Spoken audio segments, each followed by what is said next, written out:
ప్రత్యేకించి ఈ జనరేషన్లో తీసుకుంటే మనకు కళత్ర దోషము అనేది ఒకటి తెలుస్తుంది. కళత్రము అంటే మీ భాషలో, మా భాషలో కళత్రము, ఓకే, సామాన్యమైన జనాల భాషలో డివోర్స్. ఓకే. సో విడాకులకు మారు పేరు కళత్రం. కళత్రము అంటే విడిపోవుట.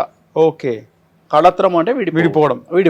సో విడిపోవడంని మనం ఇంగ్లీష్లో డివోర్స్ అంటాం. ఓకే. సో ఎవరైతే భార్యాభర్తలు విడిపోతారో, ఎవరి జాతకంలోనైతే కళత్రము అంటే 7వ స్థానము, అంటే మన జాతకములో 7వ స్థానములో గనక శని, రాహు, కేతు, కుజుడు ఉన్నట్లయితే వాళ్లకు విడాకులైతాయి భార్యాభర్తలకు అని శాస్త్రం చెప్తుంది. ఓకే. ఒకవేళ అమ్మాయి జాతకాన్ని తీసుకున్నట్లయితే ఆ 7వ స్థానములో కుజ రాహువులు కలిచున్న, కుజ కేతువులు కలిచున్న వైధవ్య ప్రాప్తి అనేది కనిపిస్తుంది. అంటే ఉదాహరణ, భర్త చనిపోతాడు అని శాస్త్రం చెప్తుంది. ఓకే.